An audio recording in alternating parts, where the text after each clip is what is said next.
それはこの天才秋葉原博士が作り出した。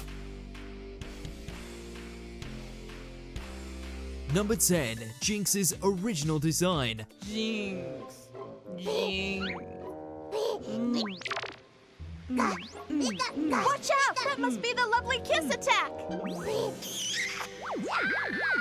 Pokemon's English dub brought the series to a whole new audience, but it also introduced it to a lot more scrutiny too, like with the episode Holiday Hijinks. Following its English broadcast, some vocal critics pointed out that Jynx's design resembled unflattering African-American stereotypes.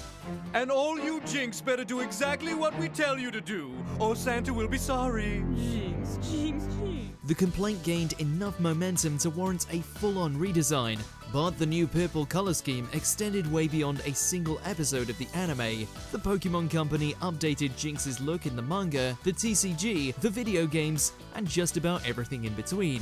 Since then, anything depicting the Pokemon's original color has been lost to time or outright banned. Number 9. Pokemon Unite's announcement trailer. Ready? Go! At the end of a highly publicized Pokemon Presents livestream, viewers were told to tune in the following week for yet another announcement.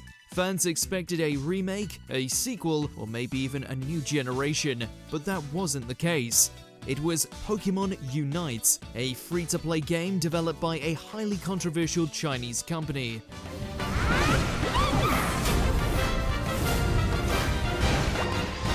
People were understandably not happy. In fact, they made their displeasure known by turning the announcement trailer into Pokemon's most disliked YouTube video ever.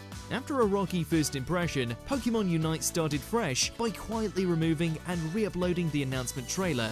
It reset the like to dislike ratio, but not the fan sentiment. It was a beautiful Unite move, not because it was useful, but just because it was cool to watch. Number 8. Registeel's affiliations. I will be going with my Registeel. Your Registeel? This legendary Pokemon went down in infamy for all the wrong reasons.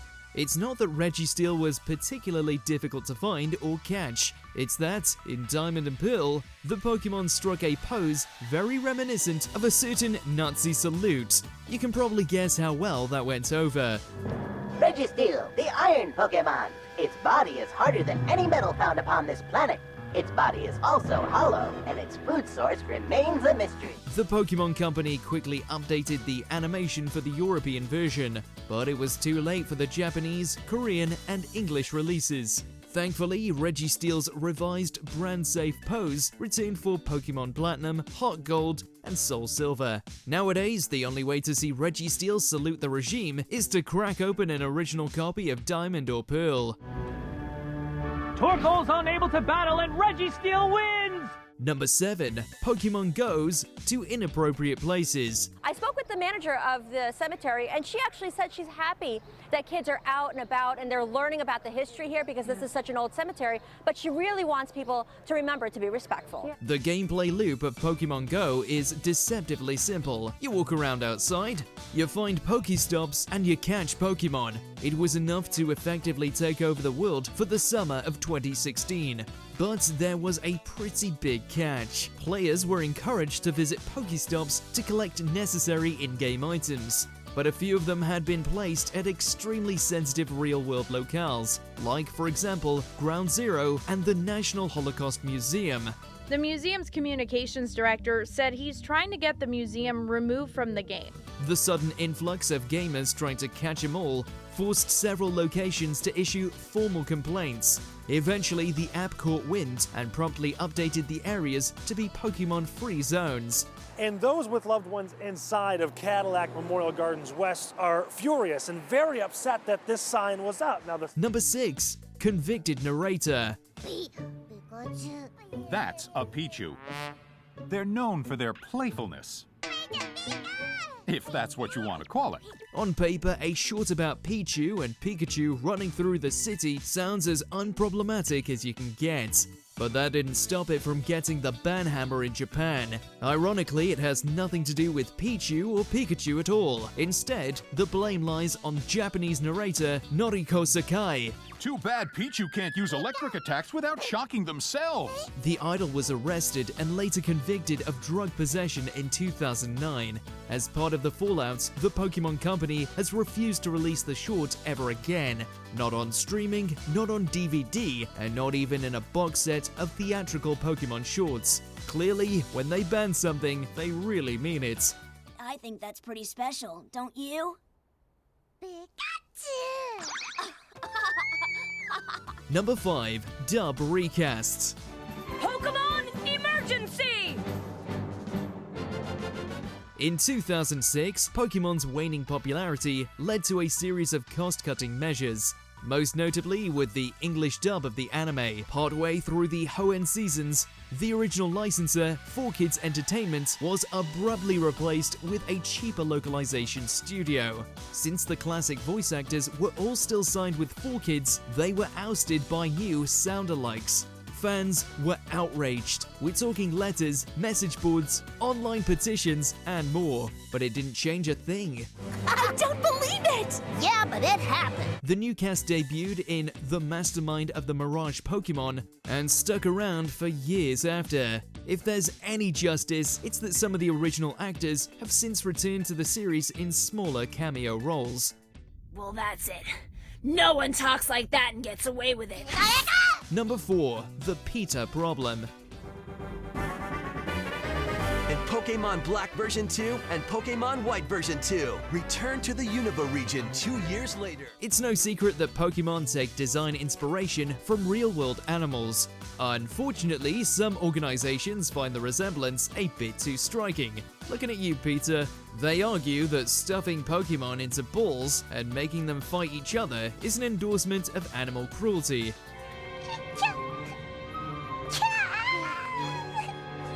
To really hammer home their point, PETA created their own parody game to coincide with the release of Pokemon Black 2 and White 2. Pokemon Black and Blue, as it's called, proved controversial enough to get on Nintendo's radar. But that didn't stop PETA from doing the same thing for the release of Pokemon X and Y. At this point, it's unlikely the two companies will ever see eye to eye. Pokemon aren't meant to fight. Not like this. Number 3. Uri Geller takes Pokemon to court.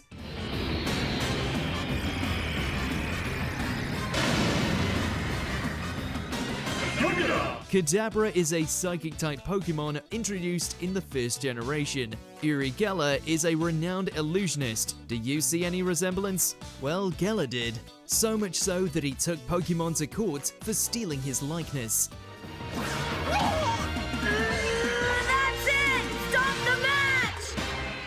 Geller attested that, beyond the physical similarities, the Psychic type's use of bent spoons was a direct ripoff of his signature trick. The case wrapped Kadabra up in legal troubles for years, to the point it was even forbidden from appearing in the anime and trading card game. On the bright side, there's a happy ending to it all. In 2020, Geller rescinded the case, apologized, and has since supported Kadabra's role in the series.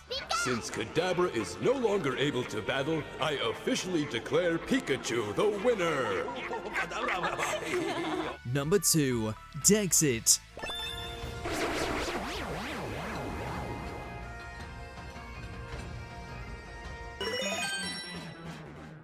Pokemon started as a game about raising monsters. After all, its slogan was, "Gotta catch 'em all for a reason."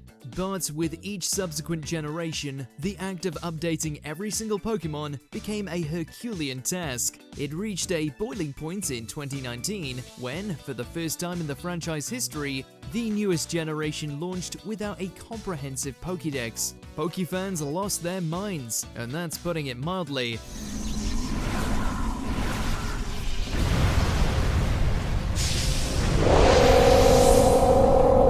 The infamous backlash, dubbed Dexit, overshadowed just about every second of Sword and Shield's launch. The fact that several cut Pokemon were later introduced as paid DLC only exacerbated matters. It didn't make many people happy. The Isle of Armor, will launch by the end of June. Number 1. The Porygon episode. ここはどこなんだ？電脳世界。つまりコンピューターの中ってことだな。 For the first 15 minutes or so, this looks like a completely normal episode of Pokemon. But once Pikachu goes inside the internet, its Thunderbolt ends up shocking more than just Team Rocket. The blinking strobe-like effect adversely affected more than 700 Japanese viewers, some of whom had to be hospitalized.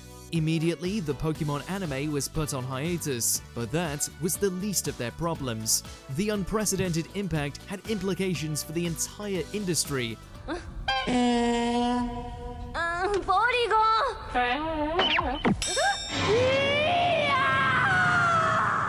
Using the now infamous Porygon episode as evidence, broadcasters wrote up entirely new guidelines on the use of blinking lights in television. As a result, Porygon's debut has never re-aired, and that's for the best.